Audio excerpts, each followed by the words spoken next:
Hello दोस्तों, कैसे हैं आप लोग। एथाल लर्निंग प्लेटफॉर्म पे एक बार फिर आपका स्वागत है। दोस्तों, हमारी जो पेट की जो क्लास चल रही है, पेट का जो आपका एग्ज़ाम होने वाला है, उसका अगर हम सिलेबस देखें, उसके बिल्कुल सिलेबस के अकॉर्डिंग जो आज का हमारा टॉपिक है, बहुत ही महत्वपूर्ण टॉपिक है। चंद्रगुप्त जैसे मुहूर्त काल से संबंधित जो भी महत्वपूर्ण टॉपिक है, इसमें हम डिस्कस करेंगे। ठीक है, तो एक बात और है, आप लोगों ने अगर पेट का फॉर्म अभी तक भी अगर किसी ने भी नहीं भरा है, किसी भूलवश, है ना, तो अभी आपके पास मौका है। प्लीज़ आप जा करके पहले फॉर्म भरिए, नहीं तो किया धरा सब पानी फिर जाएगा आपका। ठीक है, तो पेट का फॉर्म भर दीजिए। और एक बात और है, जिन लोगों ने पेट का भी फॉर्म भरा हुआ है और जिसका लेखपाल का एग्ज़ाम है ना, तो प्लीज़ आप 3-4 दिन बचा हुआ है, थोड़ा सा लेखपाल के एग्ज़ाम पे फोकस करिए, है ना। 3-4 दिन बचा हुआ है, उसमें जितना भी रिवाइज़ कर सकते हैं, जैसे करंट अफेयर्स को पढ़िए और भी जो सेलेक्टेड टॉपिक हैं बस उसको रिवीजन करिए। ठीक, और उसके साथ साथ में जो हम आपको पेट का सिलेबस के अनुसार जो भी हम वीडियो यहाँ पर ला रहे हैं आपके सामने, उन सभी को आप अच्छे से देखिए, शुरू से लेकर के लास्ट तक। ठीक, और मैं बिल्कुल ये दावे के साथ कह सकता हूँ, अगर आप हमारे साथ शुरू से लेकर के अगर लास्ट तक आप जुड़े रहते हैं ना, तो निश्चित रूप से आपको पेट के एग्ज़ाम में कोई भी दिक्कत नहीं होगी, ये पूरा मैं दावे के साथ कह सकता हूँ। लेकिन कब, जब आपने हमारी सारी वीडियो डेडिकेशन के साथ देखा तब। जैसे मैं एक चीज़ आपको बता दूं, अभी हम जितने भी क्लासेस ले रहे हैं ये सभी पूरा थियोरी की क्लासेस हैं। ठीक, इसके बाद हम सभी पे टॉपिक वाइज हम कम से कम 100 प्लस अलग अलग हम विषय पे ना सारे हम क्वेश्चन की प्रैक्टिस करवाएंगे आपसे। तो सबसे पहले आप सभी वीडियो हमारी देखिए, एक आपके माइंड में कॉन्सेप्ट क्लियर हो जाए, उसके बाद फिर आप क्वेश्चन की प्रैक्टिस करेंगे ना, आपका कहीं से कोई भी आपका क्वेश्चन छूटेगा नहीं। ठीक है, तो आइए फिर हम शुरू करते हैं।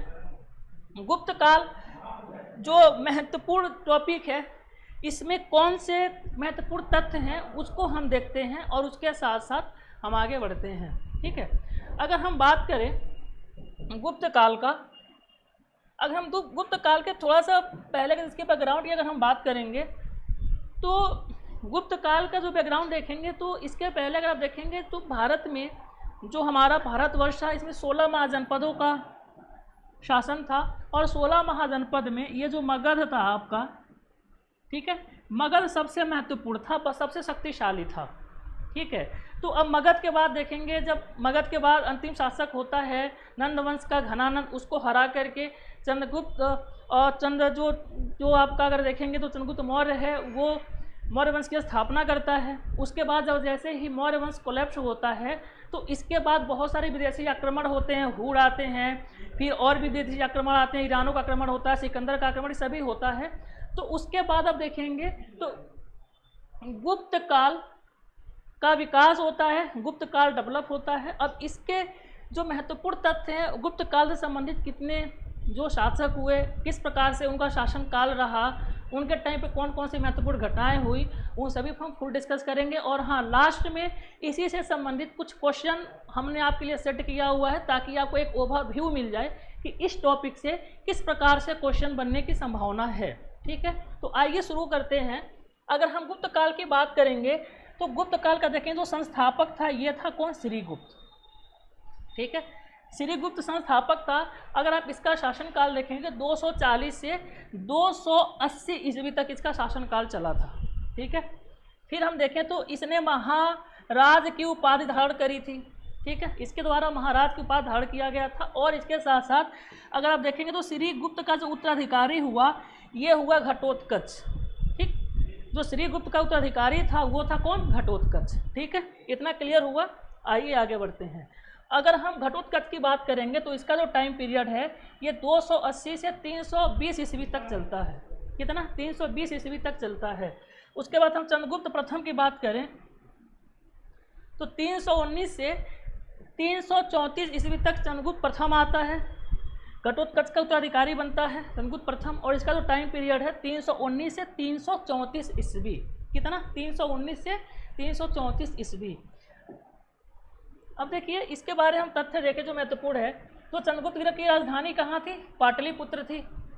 इसकी राजधानी कहाँ थी? पाटलिपुत्र थी। और यह गुप्त वंश का वास्तविक संस्थापक था और इसके द्वारा महाधिराज की उपाधि धारण की गई थी। ठीक है, अब देखिए जो इसका वास्तविक संस्थापक की अगर बात करेंगे ना, तो कौन था? चंद्रगुप्त प्रथम। ठीक है।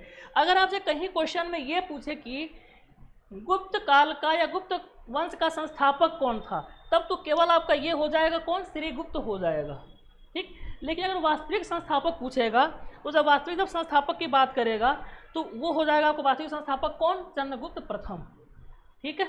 आगे बढ़े, चलिए अगर देखेंगे तो इसके द्वारा 319 ईस्वी में गुप्त संवत की शुरुआत की जाती है। 319 ईस्वी में गुप्त संवत की शुरुआत किया जाता है, किसके द्वारा, चंद्रगुप्त प्रथम के द्वारा, ठीक है। इसने लिच्छवी राजकुमारी कुमार देवी के साथ विवाह किया था, ठीक है। चंद्रगुप्त प्रथम जो था, इसने लिच्छवी की जो राजकुमारी थी उनका क्या नाम था, कुमार देवी। कुमार देवी से विवाह किया था। यहाँ से केवल एग्जाम में क्वेश्चन बन चुका है कि चंद्रगुप्त प्रथम के द्वारा किससे विवाह किया गया था, तो लिच्छवी की राजकुमारी थी कौन, कुमार देवी, ठीक है। आइए आगे बढ़ते हैं। अब हम बात करें तो समुद्रगुप्त की बात करें तो इसका जो टाइम पीरियड है ये होता है 335 ईस्वी से 375 ईस्वी, ठीक है। इसमें महत्वपूर्ण तथ्य हम देख लेते हैं हमारे एग्जाम के पॉइंट ऑफ व्यू से क्या क्या है। जैसे देखिए, इसे भारत का नेपोलियन कहा जाता है, ठीक है। इसे क्या कहा जाता है, भारत का नेपोलियन। उसके बाद इसने 12 शासकों तथा आर्यावर्त के 9 शासकों को पराजित किया था। दक्षिणावर्त के 12 शासकों को और आर्यावर्त के 9 शासकों को इसने पराजित किया था। किसने, समुद्रगुप्त ने, ठीक है। जैसे आप देखेंगे, अगर आप इस तरीके से देखेंगे तो जैसे अगर हम देखें तो जो दक्षिणावर्त की बात कर रहा है तो ये आपका इस हिस्से में आपका यहाँ पर 12 शासक हुआ करते थे जो शासन करते थे, उनको इसने पराजित किया था। और आपका अगर आप देखेंगे तो ये जो हिस्सा आपका है बंगाल, बिहार, यूपी, ये जो हिस्सा मिला करके देखेंगे तो यहाँ पे 9 शासक शासन कर रहे थे। तो यहाँ से और यहाँ तक इसने अपने कब्जे में कर लिया था समुद्रगुप्त ने, इनको हरा करके, ठीक है। चलिए, जब भी क्वेश्चन पूछा जाएगा कि गुप्त काल के किस शासक के द्वारा 12 शासकों और आर्यावर्त के 9 शासकों को हराया गया था, तो समुद्रगुप्त के द्वारा, ठीक है। इसलिए इसको हम भारत का नेपोलियन कहते हैं, ठीक है। अब हमको कमेंट बॉक्स में ज़रूर बताइएगा कि ईरान का नेपोलियन किसे कहा जाता है। भारत का नेपोलियन तो समुद्रगुप्त था, ईरान का नेपोलियन किसे कहा जाता है, आप इसको ज़रूर बताइएगा। आगे हम बढ़ रहे हैं, अगले पॉइंट को देखते हैं। अगर हम देखें तो समुद्रगुप्त का जो दरबारी कवि था उसका क्या नाम था, हरिशेड़, ठीक है। हरिशेड़ समुद्रगुप्त का दरबारी कवि था। क्या था, कौन था, हरिशेड़, ठीक है। आगे हम बढ़े तो समुद्रगुप्त ने कविराज, ठीक है, कविराज की उपाधि धारण की। समुद्रगुप्त संगीत प्रेमी था, ठीक है। और ये किस प्रकार का यंत्र बजाता था, वीणा, ठीक है। ये वीणा बजाता था, वीणा प्रेमी था, संगीत प्रेमी था और इसी ने कविराज उपाधि धारण करी थी, ठीक है। आगे हम देखें तो जो वसुबंधु थे, वसुबंधु एक बौद्ध विद्वान थे। वो किसके दरबार में रहते थे, समुद्रगुप्त के। समुद्रगुप्त के दरबार में वसुबंधु एक विद्वान थे, बौद्ध विद्वान थे, समुद्रगुप्त के दरबार में रहते थे। तो ये सारे पॉइंट मुझे उम्मीद है कि आपको क्लियर हो गया होगा कि वसुबंधु बौद्ध विद्वान थे समुद्रगुप्त के दरबार में, समुद्रगुप्त के द्वारा कविराज की उपाधि धारण की गई थी, वह वीणा प्रेमी था, समुद्रगुप्त का दरबारी कवि हरिशेड़ था। इसके द्वारा 12 शासकों दक्षिणावर्त के और आर्यावर्त के 9 शासकों को पराजित किया गया था और इसे भारत का नेपोलियन कहा जाता है। यह महत्वपूर्ण पॉइंट है आपके एग्जाम के पॉइंट ऑफ व्यू से, ठीक है। तो मुझे उम्मीद है कि आपने इसे अच्छे से समझा होगा और आप चाहें तो आप इन पॉइंट्स को ना अपना एक शॉर्ट नोट्स भी बना सकते हैं, बिल्कुल पॉइंट टू पॉइंट, ठीक है। आपको रिवीजन करने में काफ़ी हेल्पफुल मिलेगा, उससे हेल्पफुल साबित होगा। चलिए, अगर हम चंद्रगुप्त द्वितीय की बात करें तो इसका जो टाइम पीरियड था 375 से 415 ईस्वी तक, ठीक है। अगर हम इनके जो भी महत्वपूर्ण तथ्य देखें तो इसका अन्य नाम क्या है, देवराज और देवगुप्त। इसके अन्य नाम 2 हैं, चंद्रगुप्त द्वितीय के अलावा देवराज और देवगुप्त, ठीक है। उसके बाद देखें तो इसने विक्रमादित्य की उपाधि धारण की थी, ठीक है। उसके बाद चीनी यात्री फाहियान, ठीक है, चीनी यात्री फाहियान इसी के दरबार में आया था।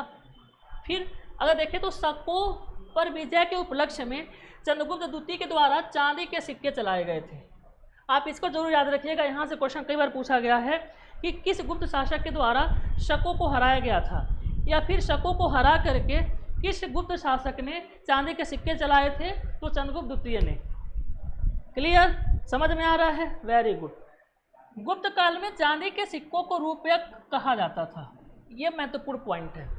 जो गुप्त काल में जो चांदी के सिक्के होते थे उसे क्या कहा जाता था, रूपयक कहा जाता था, ठीक है। और ये जो रूपयक होता था ये 32 ग्रेन का होता था। कितना, 32 ग्रेन का होता था। अभी आपका जो पीसीएस 2022 एग्जाम हुआ है यूपी पीसीएस का, तो इसी फैक्ट से क्वेश्चन आया हुआ है उस पेपर में, ठीक है, कि ये जो चांदी का रुपया था उसमें लिखा हुआ था, स्टेटमेंट दिया हुआ था कि जो चांदी का रुपया होता था वो 33 ग्रेन का होता था। ये वाला स्टेटमेंट गलत था, कितने ग्रेन का था, 32 ग्रेन का था, ठीक है। चलिए आगे बढ़ते हैं हम।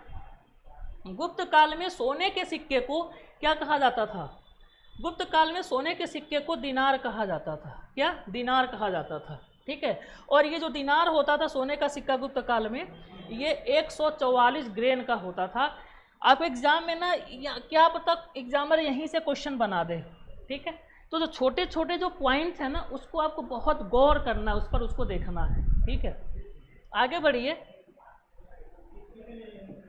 अगर देखें तो भानुगुप्त का एरर अभिलेख जो है इसी के काल में मिलता है, ठीक है। चलिए उसके बाद हम देखें तो जो हमारा अगला शासक है ये है कुमारगुप्त। और कुमारगुप्त का टाइम पीरियड हम देखेंगे तो 415 से 455 ईस्वी तक चलता है। इसके महत्वपूर्ण तथ्य क्या है, नालंदा विश्वविद्यालय की स्थापना इसी के द्वारा की गई थी, ठीक।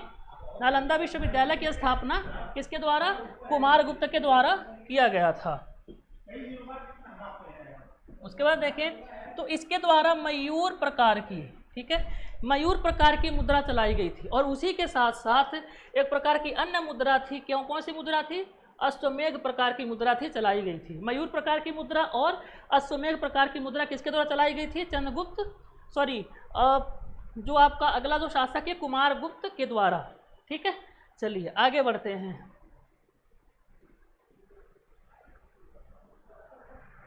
अगर हमारा अगला जो शासक है गुप्त वंश का ये है आपका स्कंदगुप्त। इसका जो टाइम पीरियड है 455 से 467 ईस्वी तक चलता है। अगर हम इसमें देखें तो स्कंदगुप्त के समय मध्य एशिया, ठीक है, मध्य एशिया से हुरों का आक्रमण हुआ था। इस पर केवल एग्जाम में क्वेश्चन बन चुका है कि किस गुप्त शासक के शासन काल के दौरान हुरों का आक्रमण हुआ था, तो स्कंदगुप्त, और इसने हुरों को हराया भी था स्कंदगुप्त ने, ठीक है। इसके द्वारा जूनागढ़ अभिलेख जो है ये विकसित किया गया था, ठीक है। और अगर हम देखें तो स्कंदगुप्त के द्वारा वृषभ शैली के नए सिक्के जारी किए गए थे। इस पर एग्जाम में आपके महत्वपूर्ण क्वेश्चन बन सकता है कि किस गुप्त शासक के द्वारा वृषभ शैली के सिक्के जारी किए गए थे, तो आपका ये था कौन, स्कंदगुप्त। देखिए सिक्कों से संबंधित जो भी फैक्ट है आपको अच्छे से पता होना चाहिए, यहाँ से एग्जाम में क्वेश्चन पूछा जाता है ना। तो गुप्त काल में आपने देखा कि कई तरह के सिक्के चलाए गए हैं, ठीक है। जैसे दिनार चलाया गया था, सोने का सिक्का, चांदी का सिक्का रूपक होता था। आपने भी पढ़ा वृषभ शैली के सिक्के चलाए गए हैं, ठीक है। फिर इसके पहले आपने कुमारगुप्त के बारे में पढ़ा कि उसके द्वारा क्या कहते हैं, उसमें जो उसने अश्वमेघ प्रकार के सिक्के चलाए थे, ठीक है। तो इस चीज़ को आपको देखना, मयूर प्रकार के सिक्के चलाए थे, तो इसी चीज़ को आपको पूरा क्लियर करते हुए चलना है। अगर हम देखें तो अंतिम जो शासक था गुप्त काल का ये था विष्णुगुप्त, ठीक है। तो याद रखिएगा गुप्त वंश का अंतिम शासक कौन था, विष्णुगुप्त था। कौन था, विष्णुगुप्त था, ठीक है। चलिए अगर हम आगे बढ़ें तो गुप्त वंश के प्रशासन के बारे में देखते हैं। देखिए प्राचीन काल जो आप अगर पढ़ रहे हैं प्राचीन इतिहास, तो इसमें जिस भी वंश के बारे में आप पढ़ेंगे मेन रूप से, जैसे मान लीजिए मौर्य वंश हो गया, गुप्त काल हो गया, मुगल वंश हो गया, दिल्ली सल्तनत हो गया, इन सभी के ना मेनली आपको प्रशासनिक जो व्यवस्था थी उसको भी थोड़ा सा पढ़ करके जाना एग्जाम में, है ना। अब थोड़ा क्वेश्चन का जो फॉर्मेशन है ना वो थोड़ा सा चेंज हो रहा है, ठीक है। तो थोड़ा सा आपको उसके बियॉन्ड पढ़ना है। तो आपको जो राजनैतिक व्यवस्था है, ठीक है, किसी भी वंश की, उसके साथ साथ जो उसकी प्रशासनिक व्यवस्था है उसको जो मेन पॉइंट है उसको देखना है, और उसी को हम यहाँ पर आपका कवर करा रहे हैं। देखिए सबसे पहले आप इस चीज़ को समझना होगा कि गुप्त साम्राज्य में जो उसका प्रशासनिक इकाई था, ठीक है, जो उसकी प्रादेशिक इकाई थी वो किस तरीके से बटी हुई थी, इसको आपको विशेष रूप से ध्यान देना है। तो जैसे आपको देखना होगा कि पहले तो जो गुप्त वंश का अगर देखेंगे तो सबसे बड़ा जो उसका जो विस्तार था ये था साम्राज्य, और साम्राज्य के बाद जो उससे बड़ा था ये था देश, और देश के बाद विषय होता था, और विषय के बाद पेठ, और पेठ के बाद ग्राम। ठीक, तो आप यूँ मानेंगे तो जो ग्राम था, ग्राम सबसे छोटी इकाई थी, ठीक है, ग्राम सबसे छोटी इकाई मानी जाती थी। और इसमें सबसे बड़ी इकाई आप देखेंगे तो साम्राज्य, और साम्राज्य के बाद क्या थी, देश थी। तो आपको इस क्रम को भी याद रखना है। आपके एग्जाम में कभी कभी ना इस क्रम को भी पूछ लेते हैं, इस क्रम को सेट करिए। ठीक, अगर फैक्ट के रूप में क्वेश्चन बना देंगे कि गुप्त वंश में सबसे बड़ी इकाई कौन सी थी या सबसे छोटी इकाई कौन सी थी, तब तो ठीक है। अगर आपसे क्वेश्चन क्रम में पूछ लिए तो आपको इस चीज़ को ध्यान देना है कि किसके बाद कौन सा स्थान था किस इकाई का। ठीक है, चलिए आगे बढ़ते हैं। अब आप अगर देखेंगे तो प्रशासनिक व्यवस्था से संबंधित तो उस टाइम जो पदाधिकारी होते थे उनको क्या कहा जाता था, यहाँ से क्वेश्चन पूछ लेता है। तो अगर हम उनके पदाधिकारियों की अगर हम बात करेंगे चंद्रगुप्त, विशेष करके चंद्रगुप्त द्वितीय की, ठीक है, तो हम देखें तो उपरिक, उपरिक क्या होता था, प्रांत का राज्यपाल होता था। ठीक, जो उपरिक जो पदाधिकारी होता था वो प्रांत का राज्यपाल होता था, यानी गुप्त काल में जो प्रांत का राज्यपाल होता था उसे क्या कहा जाता था, उपरिक कहा जाता था। ठीक है, अगर हम कुमारामात्य की बात करें, कुमारामात्य किस प्रकार का अधिकारी होता था, तो ये जो अधिकारी था ये प्रशासनिक अधिकारी होता था, यानी जो प्रशासनिक अधिकारी होता था, जो प्रशासन को संभालता था, प्रशासन को संभालता था, तो उसे कुमारामात्य कहा जाता था। ठीक है, अगर हम दंडपाशिक देखें तो दंडपाशिक किस प्रकार के अधिकारी थे, तो ये होता था पुलिस विभाग का प्रधान।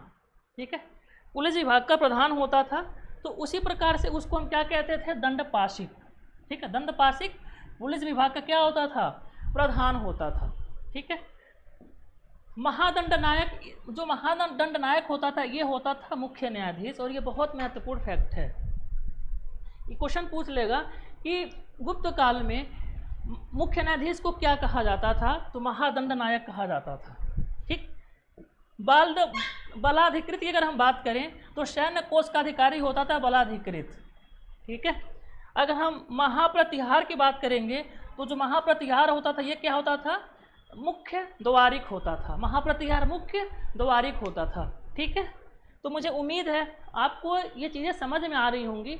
अब हम कुछ जो महत्वपूर्ण तथ्य हैं आपके सामने जो हमने प्रस्तुत किया हुआ है, आप देख रहे होंगे स्क्रीन पे, गुप्तकालीन आर्थिक शब्दावली। तो इस तरीके से अब एग्जाम में ना क्वेश्चन बनाए जाते हैं और पूछे जाते हैं, तो आपको ये सब चीज़ों को, छोटी छोटी चीज़ों को भी याद रखना है। ठीक, और हम बिल्कुल जो ये कंटेंट है आपको हम जो प्रोवाइड करा रहे हैं बिल्कुल बेस्ट से बेस्ट देने की कोशिश कर रहे हैं। ठीक है, थोड़ा सा अलग वे में, ताकि आप जब एग्जाम में जाएँ तो आपसे क्वेश्चन अगर तब देखें तो आपको ये ना लगे क्वेश्चन कि किस गोला से आ गया है, कहीं मंगल ग्रह तो आएगा नहीं, है ना। तो इसी के अनुरूप आपको पढ़ाई करनी है। हाँ, अगर हम गुप्तकालीन आर्थिक शब्दावली की बात करेंगे तो इसमें आपका एक होता था भाग। ये भाग क्या होता था, इसको थोड़ा सा ध्यान देना है आपको। तो राजा को भूमि और उत्पादन से प्राप्त होने वाला हिस्सा, यानी जो भूमि उत्पादन से जो हिस्सा राजा को प्राप्त होता था उसे हम क्या कहते थे, भाग कहते थे। उस टाइम क्या होता था, भाग।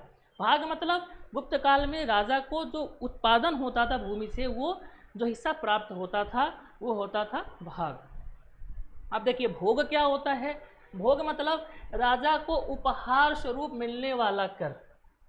ठीक है, राजा को जो उपहार स्वरूप मिलता था, मतलब जो लोग राजा को उपहार दिया करते थे उस रूप में जो कर मिलता था उसे कहते थे भोग। क्या कहते थे, भोग कहते थे।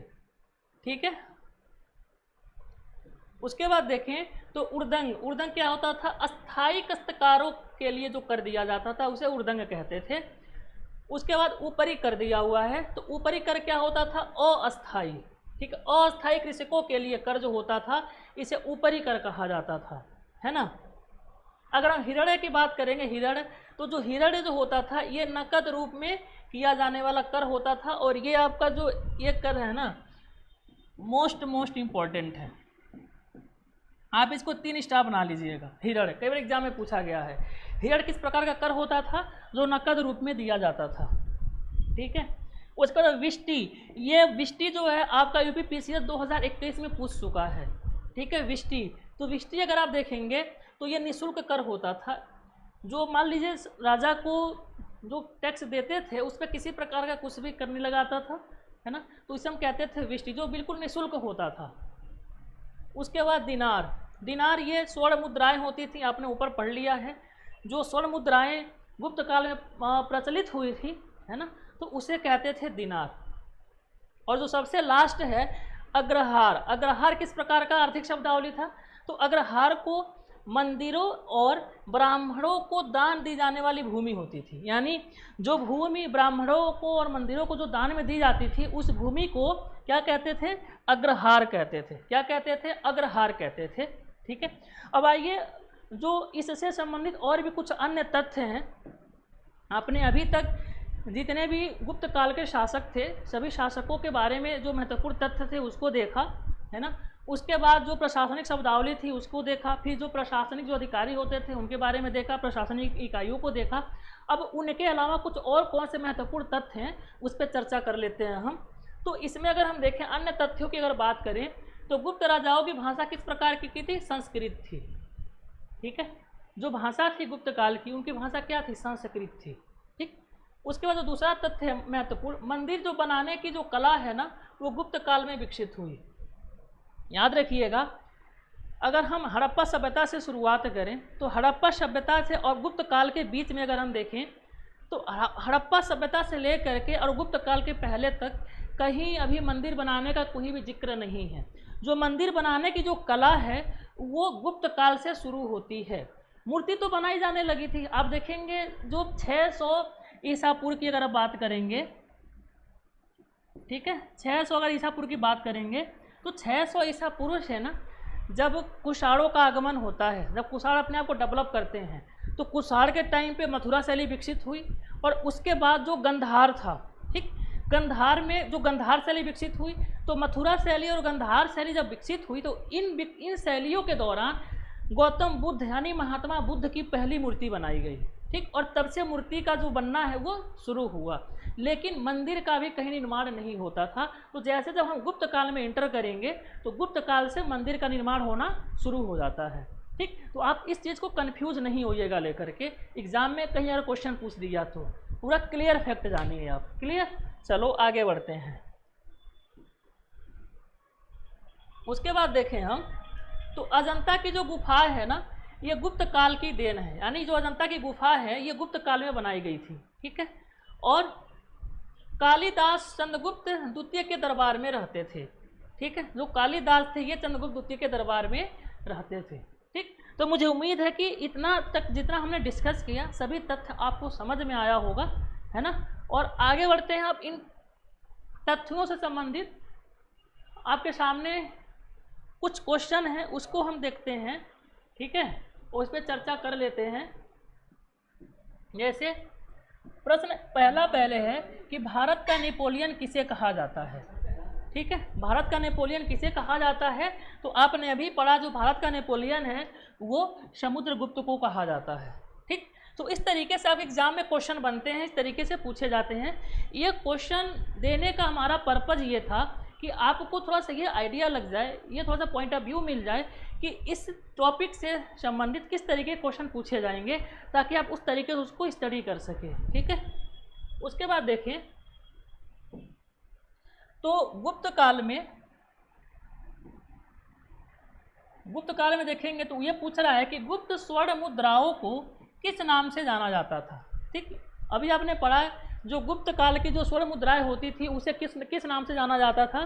तो ये जो आप देखेंगे स्वर्ण अगर मुद्रा की बात कर रहा है तो इसमें ऑप्शन डी दिया हुआ है दिनार। और आपने अभी पढ़ा कि जो गुप्त काल की जो मुद्राएं थी स्वर्ण की उसे दिनार कहा जाता था और ये 144 ग्रेन की होती थी,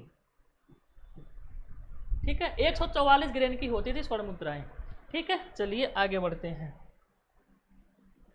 उसके बाद जो अगला प्रश्न हमारा है कि गुप्त काल की सबसे छोटी इकाई क्या थी। तो प्रशासनिक जो उसकी व्यवस्था है यहाँ से इस तरीके से क्वेश्चन पूछे जाते हैं। तो गुप्त काल की सबसे छोटी इकाई क्या थी, जो सबसे छोटी इकाई थी ये थी आपकी ग्राम। अभी आपने पढ़ा जो सबसे छोटी इकाई क्या थी, ग्राम थी, ठीक है। तो इस तरीके से हम देखें तो आज का जो हमारा ये टॉपिक है ख़त्म हुआ, और जितना महत्वपूर्ण आपके लिए जो तथ्य हो सकता था इस टॉपिक से संबंधित हमने सारे तथ्य को कवर किया, ठीक है। और मुझे उम्मीद है कि आपको वीडियो अच्छी लग रही होगी। वीडियो कैसी लगी आप कमेंट में ज़रूर बताइए, और प्लीज़ आप अगर हमारी वीडियो पे नए हो, ठीक है, या फिर आपने पहले से आप देखना शुरू कर रहे हैं लेकिन आपने भी सब्सक्राइब नहीं किया हुआ है तो सब्सक्राइब ज़रूर करिए, है ना। और आपका हम शुरू से लास्ट तक सारे टॉपिक को सिलेबस के पेट के कवर कराएंगे, ये मेरा पक्का वादा है, ठीक है। बस आप हमारे साथ जुड़े रहिए, है ना, और वीडियो को शेयर करते रहिए और भी जो आपके फ्रेंड हैं उनके पास भी, ठीक। तो आज के लिए इतना ही। अब अगले वीडियो में आगे हम फिर कल मिलेंगे आपसे, तो आज के लिए धन्यवाद।